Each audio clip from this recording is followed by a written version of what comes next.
Good afternoon, everyone. Welcome to the next installment of our podcast series. This is, again, our second chapter in our quarterly publication offering called Plastic/Artificial. And this is the second podcast we're doing. Wow, things are flying by. Today, I am very privileged to be introducing a very good friend of mine named Dr. Kiki Luetner, who inspires, challenges, and often rebukes me. I'm joining you from Brooklyn, New York this afternoon, and I'm your pseudo-host, Stefan. And can you introduce yourself, please, Dr. Kiki? Hi, I'm Kiki. I'm a business psychologist. I live in London. I met Stefan when he was here on his escapade / studying business psychology, and have been following Eternal Remedy ever since, and very happy to be here on this podcast today. Very happy to have you, Kiki. So let's jump right into it with the first question being, what is artificial intelligence? And why is artificial intelligence compared to real intelligence? Wow, I mean, this is a very long question. I could talk about that just for 2 hours. Nowadays, artificial intelligence can almost be anything you want it to be. It's become a buzzword that any company attaches to what they do. It's become a qualification that everyone puts on their resume if they have anything remotely to do with data, or even if not. But I think at its core, you would say that artificial intelligence is a data-driven way to do a task that we either can't do as humans or can't be asked to do as humans. And at its core, in a very positive way, I think artificial intelligence is our hope to not have to do annoying tasks anymore as a human collective, right? So it's our way to get out of anything tedious, and it's also our way to discover new things or do things better, just like any other technology. And then just like any other technology, it comes with all its risks. And if you compare it to real human intelligence, I mean, I'm not sure that's even completely necessary or fruitful to do. The one thing I think why it's called intelligence is just to make clear that it does tasks that aren't just mechanical or technical, but that require some sort of insight, or what maybe before the existence of artificial intelligence just humans would have been able to do. But actually we're far away from that now, and artificial intelligence can mostly do tasks that humans can't do, right? And there's this distinction in artificial intelligence of whether you mean general artificial intelligence, and that would resemble more a human type of intelligence that can solve any task, and then specific artificial intelligence, which is very different from any intelligence that a human might have, but it can solve very specific, very difficult tasks by looking at lots of data, which a human brain could never do. So there's a bit of a distinction there. Cool. Yeah. Thank you for that. That was probably the most exhaustive, but also accessible definition of AI I've ever heard. So I actually really appreciate that.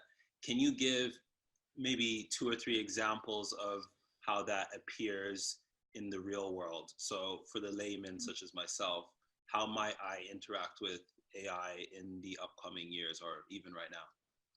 Yeah, so the obvious example I would give is from what I do, and I use AI for recruitment. And what it really means is we're using data-driven methods and huge amounts of data that we collect on job applicants to make decisions as to whether they should get a job or not. And the difference to maybe before would be that instead of a human looking at your resume and doing an interview with you and then making a decision with all of the information and the general intelligence and the biases that they have, instead we're taking information from lots and lots of job applications, and we're finding some sort of data-driven way to relate it either to job performance or to success in an interview, and then we kind of emulate those decisions, and we find an automated way, a data-driven, artificially intelligent way to make those decisions. And I'm not sure that's the most accessible example maybe, but it's one that I think will touch a lot of people's lives, right? So in recruitment, decisions are going to be made about you using algorithms. And then I think another area that I've also dabbled in a bit, where really important decisions are being made about people, and increasingly with algorithms, is in the insurance space. So in the insurance space, we're already a bit more used to these rules, and they already use sophisticated questionnaires and data about you to make decisions on how much your premium should be. But that's going to be increasingly done by algorithms. Goodness. And then a third way, and I think we overlook that a lot, although it's getting in the press more, is the way it affects marketing and what's being shown to us online. So Facebook, Google, the advertising companies, the way they place those adverts in front of you are driven by artificial intelligence. And that's got all sorts of effects on how it shapes our thinking and what people can influence our thinking in what sort of way. So those, I think, are the three most worrying, or the biggest impact fields that I see every day. But that's probably just because of the area I work in, right? So someone working in healthcare, they might say it will touch you from every time you interact with a doctor to when you want to get medical care or whatever. Mm-hmm. But from my point of view, those are the three things where it's gonna, or it's already starting to impact everyday life of people. Mm-hmm. I've heard it been said personally that there isn't a field or industry that will be exempt from the reach of AI. Yeah. So, on that vein, let's make this a bit less technical and more experiential, and reflect on what this means for how we draw meaning or how we exist in the modern world, and have a bit of a discussion around what do you think the advantages and or threats exist in now having introduced AI to basically everything. Yeah. There's so much to say, right? So on a very high level, when I look at things like what happened with Facebook and potentially influencing elections and certainly how people think, then to me it just looks like the introduction of a new powerful technology somehow messing up the existing system. So comparable to maybe when industrialization happened, when the radio was invented, when the printing press was invented, and it was always kind of followed by a reshuffling of power or some kind of big political events as the different agents learn to adapt that new technology in a way that benefits them, and someone might be ahead of the curve in adapting that technology. So that's on a very high level, and I think any technology is an advantage, but it also brings risks with it, right? Because it just creates an imbalance in power depending on who's adapted that technology. So that's on a really high societal level where I find it scary. But a lot of the discussion I think is about this, there's going to be a rise of an intelligent machine and all of that. I think it's not that different from any other technological innovation, and we should see it more like that, like another time in history where we have a massively powerful new technology and how it's going to change everything around us and the way the world is organized, rather than worrying about, we're going to have an intelligent robot, Right, yeah. It's funny because even as I heard your answer, I realized there's something leading, if not suggestive, in my question, in that there's this dichotomy between advantageous AI or threatening AI. And I think there's still, logically a lot of reflection on, it's a gray space. We just don't actually know what advantages and disadvantages there could be. But what I think is important to introduce into the subject is we now are really confronted in a really salient way with redefining how we exist as human beings, like what it means to wake up in the morning and to go about your day because of the introduction of AI.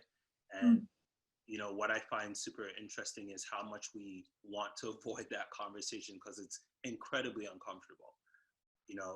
In the last podcast, we discussed what it might look like to abandon the idea of having a personality, to exist without continuity, so to speak, or to fall back into a framework of what you think you are. So I'm thinking, imagine that AI now makes it so that the very ways of working or existing or accessing goods or interacting with other people is fundamentally shifting. Do you foresee there being any psychological risk to us completely redefining ourselves? I think it's hard to anticipate how different the world is going to look, and then it already looks so different in a way that we maybe don't even attribute to artificial intelligence.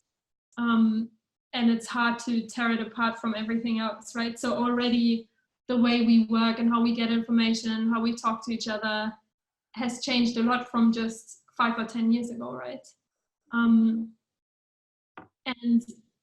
AI is just going to accelerate that, and it's just going to mean that we live in a quickly changing world for the next decades or however long. But then there's also more concrete worries or things to think about, right? So when I was working with an insurance company, for example, it really got me thinking about, we were training these models to predict someone's insurance risk. And you would figure out quickly that some things were really predictive of risky behaviors and others weren't. But the one thing that stood out to me was that if someone looked very different in the data to somebody else, so say they live in a postcode where nobody else lives, or they have a very weird pattern of moving around that nobody else has, that automatically means that the algorithm doesn't really recognize them and can't really make a prediction about them as either being risky or not risky, right? So if you live a very different life to somebody else, it might be that all of these systems in place that will start to judge your credit, maybe your insurance risk, maybe whether you're gonna get a job or not, they just won't be able to pick up on you. And so when I start thinking about people living in a world where they're more conscious about how their behavior affects algorithms, then we're going to all be incentivized to act more like everyone else. And a good example of how that maybe already is happening is when you start looking at state surveillance of social media accounts, and that might soon be connected to access to certain programs. And then you'll think twice about posting something controversial or doing anything different, right? And it will just, there might be, this is what I imagine might happen, there might be this incentive with all these systems for everyone to act straight and act very similar. And that's, I think, very scary and not good for any society. Yeah. So that, and that's a bit of a technical thing with algorithms, right? They recognize what they've already seen. So at least the ones that we have today. So if you look very different, all of this is just not going to work for you. I'm wondering if we are focusing too much on what will change and not taking this opportunity to define or even explore what won't change. And what I mean by that is there something essential or unique to human experience and human intelligence that can't be replicated through AI? And I have a heavy bias here, and this is a controversial point of view, but I think that creativity and art are the last frontiers of meaningful contributions. And the reason why I think that's important to mention is because I think we need to lean into or appreciate the fact that what someone like Donald Glover, who I'm a huge fan of, mostly because of his robust beard, but someone like Donald Glover can't be replicated. The thought process or his contributions is the magnitude of his cognitive ability can't be replicated because he comes from this framework of pure creative expression. So the question I want to introduce to this part of the conversation is, do you think there's something unique about our humanity or our consciousness that can't be replicated through AI? I mean, yeah, it's a very good question to think about, but also one where I would like to agree and say, you know, we can't put the unique experiences and talents together that any given individual might have, and then come up with the same ideas with artificial intelligence. But then, you know, 10 years ago, when I was studying, they said, oh, computers will never be able to do face recognition. It's way too complicated. You know, I was studying philosophy. They were saying, no, it's not possible. And, you know, a few years later, here we are, right? So you can't, it's hard to make those predictions, right? But at the same time, humans will be humans, right? So why would someone build a machine that's exactly like a human? So we might get machines to accomplish certain tasks. And when we're talking about creative tasks, we might have an algorithm that can write a really good screenplay, but it won't ever replace a whole person that goes out and says, this is my creative work, this is who I stand for, this is how I grew up, this is what I've seen, this is what I make of it, right? So yeah, I think artists and humans, I mean, we'll use artificial intelligence, like I said in the beginning, to make our lives easier, not to replace us. There's plenty of humans around. It would just be a waste of money to try and replicate a human. right. Is what I would think, right? Maybe there's someone out there, or there probably are people out there trying to do it. There's definitely porn, like a guy who owns a porn agency trying to replicate you. Yeah, for sure. But I think you touched the most important part of humanity. Yeah, that's the essential quality, actually.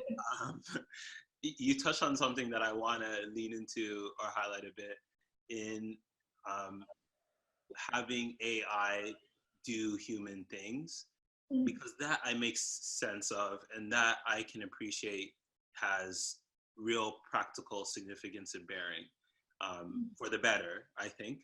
But where I'm a bit confused or suggest we add a bit more inquiry is why we need to add humanistic qualities to AI. So, for example, watching the movie Her still stirs me. I watched it a couple years ago, but it still stirs me because the measure of success for creating the operating system in that movie was how close to an actual human experience around humanistic things such as emotional intelligence and vulnerability and music taste and comfort. The measure of success was how close you can get to those attributes. And so for me, the question is, why do we want to put that in an algorithm? Why do we think that needs to be automated and replicated through a system? Because again, I think this is stuff that just doesn't lend itself to a system. Yeah. But actually, now that you make that point, I'm starting to think about, first of all, Siri, right? So you want Siri to be as human as possible just because people are used to interacting with a human. So a technology that is more intuitive is easier for users to use, right? So if I tell you it's an assistant, you can ask them anything that you would ask a person. That's a lot easier for me to understand than making some kind of robot that has its own interaction rules. So just like emulating humanity and recognition of emotions helps just as a user interaction tool, right? So things like Siri might use it because of that. And then also you're seeing these weird, well, I say weird, but these healthcare applications against depression. And I think I've recently talked to someone who mentioned a study that I haven't seen, but that apparently people feel more comfortable in some scenarios disclosing emotional issues to a robot rather than a therapist. And so they're starting to make those kind of chatbot interactions. So that's actually a very interesting point, right? Where we can create a fake human interaction, and as humans, knowing that it's not another human, we might be able to open up in a completely different way, right? Yes. Which is that I find scary and interesting at the same time, because you might think, yeah, that's great, and then people can open up, but on the other hand, how sad, right? Like if we're all sitting there talking to robots instead of other humans, is that even a real life anymore? Is it a plastic life? Plastic / artificial. But I love that you introduced almost the case for replicating human interaction, because I think it's too easy for us to default to the conservative view of being like, no, this is sacred, holy space that should be put into technology. So on that vein, what do you think the resistance or acceptance to AI says about us? So if we were to divide things loosely into two camps of, there's the evangelists who are like AI is great, it's good for us, it's going to bring the world into a better place. There are the skeptics, maybe like the Elon Musk and the Warren Buffetts who are like, we should probably take a sec to step back and think about the implications of AI, or even those who are more adamant that we don't introduce it across the board into our social worlds. What do you think that says about either party? What is it that we're trying to hold on to or aspire to by choosing either pole? It's just that change is scary, isn't it? And you don't have any control over what it's gonna grow into. But that said, I don't think it's an option not to have it, you know? It's not like Elon Musk is gonna say, let's not do it, and then everyone stops. But it's a more difficult journey of trying to get regulation in place and trying to anticipate consequences, or trying things on a smaller scale, and seeing what happens. And, you know, like with everything, there will be mistakes along the way, right? And what we've seen in probably the last year, even only, the conversation around ethics and AI is really perking up, and there's starting to be more and more voices saying we need social scientists involved when we design these systems, psychologists even. Yeah. So that I think is a good sign, right? It means that we're using this technology at a level now where we're starting to see real negative consequences, and we want to understand what they are and how we can help avoid them. And in the EU, we have GDPR that came through, a big piece of legislation that's more from the consumer point of view, trying to protect us from companies just going rampant with data and employing AI algorithms, right? And what that means for me, for example, with the algorithms I created for selection, someone in a selection process can now email us and say, hey guys, I don't want to be judged by this algorithm, and we have to provide an alternative way of judging them. And that's thanks to regulation, thanks to GDPR. And you know, as much as that's not very common, I don't think, I haven't seen it happen, but it means that if someone has a good reason to believe that the AI doesn't apply to them because for some reason they look very different, you know, like what we talked about before, then it gives them a workaround. And it's those kind of things that are important, I think, to implement and to think about with AI, because it is going to happen. We can't do anything against it, right? And I don't think we should either. There's a lot that it can help us with. But yeah. No, I agree. I think definitely more formal regulatory bodies are absolutely necessary. I think that's hard to dispute. But also more informal bodies, such as you're saying, psychologists, philosophers, humanistic and behavioral science researchers in general. Because I think something is to be said through the existential lens again, in that, you know, we can define an object by its objectness. So for example, a chair is a chair because of its chairness. A human is a human by its humanness, but that's very hard to define and very hard to pinpoint. But we can somehow, I guess, somewhat relate it to consciousness and freedom. And the reason why I want to introduce that is because what do you think our desire for bringing about AI says about our journey into more humanness? Because I think ultimately it's very interesting that we hold a societal value of effectiveness, productivity, speed, growth, but how much of that is actually moving us towards more humanness? I think it's laziness. Yes. Some cases you just want things done. Yeah. But also inherently it's a way of looking at data, right? And a more structured way. So the way we make decisions and we work as humans is we collect data in our lives and we summarize them in some way in our brain, some of which we understand very well, others we don't. So we use heuristics, biases, things like that to summarize data, emotions, to summarize data and experiences we've had, and then make decisions about what's in front of us. And at least within the research community, there's this fascination with data and statistics, and then using data-driven methods like artificial intelligence to somehow find a cleaner, if you will, way of making decisions that isn't as biased. Or we talk about the black box with artificial intelligence, but a real black box is our brain and us as humans, right? So some sort of more objective way of making decisions. And that's why it's desirable as well for AI to be different than human intelligence, because we want it to make better decisions than us ultimately, right? And there's actually, I think, a very interesting point that I've been thinking about with algorithms, especially in recruitment. We think a lot about biases and personal connections that people have to people they interview or they recruit for a job.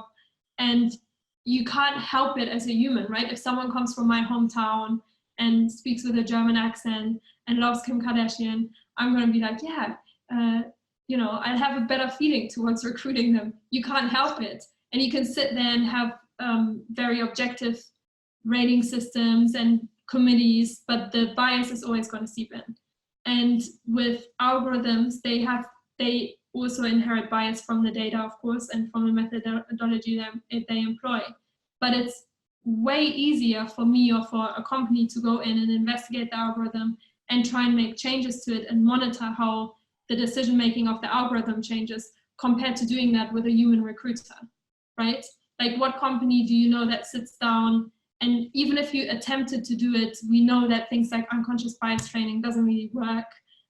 You have to do it, you have to sort of retrain every single human. It's very difficult.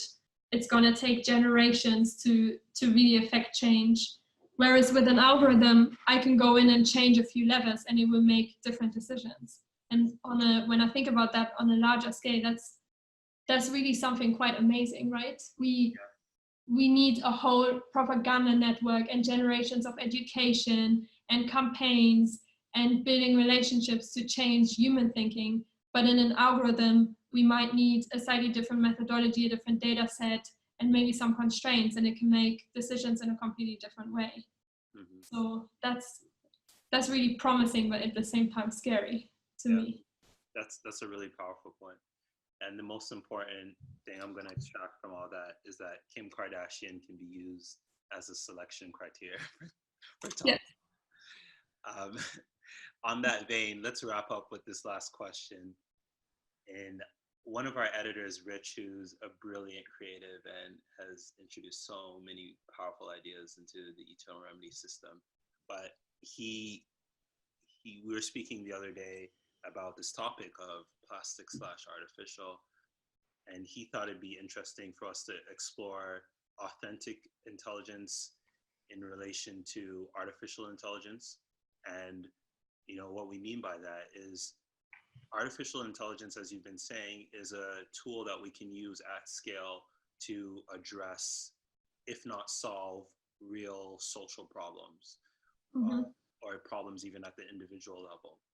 But if we were to believe in something like authentic intelligence, could we use that as a tool of sorts to address social problems? So for example, can we help people become more connected to their self-concept or understand others better and use that as a tool for social progress in a way that artificial intelligence can't touch? I mean, there's a lot of things you can do that artificial intelligence can't do, right? Mm-hmm. But specifically around authenticity, you know, because really what's kind of in this conversation, and when we think about the concepts of plastic and artificial in relation to human beings, it's almost a negation of authentic living. And you know, without really throwing too deep of a value assessment, I think we all kind of hold that trueness is probably worth being pursued or pursuing. And so if we could help people, I guess, pursue trueness, could that also be a tool that we use on scale to help social problems? This is such a long question. It's a very long question. Well, I mean, I'm not sure this is what you're trying to get at, but what it's got me thinking about is, if you imagine a world where really we've given up a lot of the tasks we need to do, mundane and tedious tasks, okay, fine, fair enough, but also a lot of the decisions that we would usually make, and we've given them up to artificial intelligence systems, then we will live in an environment that's less dictated by our own decisions. And maybe that would be a less authentic environment for ourselves in that sense, but it's also maybe a less biased environment, right? So authenticity in decision making also means bias in decision making, right? So I think there might be a trade-off there where we give up our decision making power in some domains, and that means that, you know, our team at work that we've recruited won't look as much as ourselves anymore, or like made up of all of our best friends. But instead it's dictated or informed at least by an algorithm. And that might mean we all live in a less tailored world to our own needs, right? But I'm not sure that that's a bad thing, right? You know that they say you become more and more like your parents when you get older, because your genes become more and more important because you've started to shape your environment around what you like. Whereas when you're younger, you don't have as many means to control your environment and you're more exposed to random things, right? But then we get older, we turn 30, we live in our own apartment, we do everything the way that we like, and we don't get as much input from outside. So you might say that's more authentic, but at the same time, it's also more, you know, less stimulating, right? It's more just your vision rather than living life. Brilliant answer, as to be expected. Thank you for imparting your genius on us in this space for a really jam-packed half hour. It was an absolute honor to have you, Kiki, and always is, you know, so enriching to speak to you. You have too much, you've covered too much ground in your thinking space. But this is really cool, and I'm glad that we have, you know, I guess a point of view on this space from the eternal remedy lens, because I think it's a thought that it's an existential thought that people are really starting to internalize. And so I think this kind of conversation is really timely and meaningful. So thank you, Kiki, for joining us. Well, thanks, Stefan. Thanks for the kind words. Not a problem. Is there anything you would say to the listeners? Anything you can plug? Anything I would say to the listeners? Well, get in touch if you have questions. Follow me on Twitter. News about AI psychology. Also, I come back on the podcast if it means that you're this nice to me. It doesn't usually happen in real life. We definitely have to have you back. You're not supposed to expose that on the public space. That's right. We talked about authenticity, right? So, Kiki, it's been an absolute pleasure. For those of you listening, thank you for riding with us thus far. Again, please continue the conversation with us. Hit us up on Twitter, hit us up on our Instagram, hit us up on Facebook, send us an email, hello@eternalremedy.com. Look forward to the magazine, To Remain Silent. The one before this series is available on the website right now for pre-order. That's eternalremedy.com/shop. And all the plugging and marketing is done now. I'm going to wrap up the podcast. Thank you for tuning in, and until next time.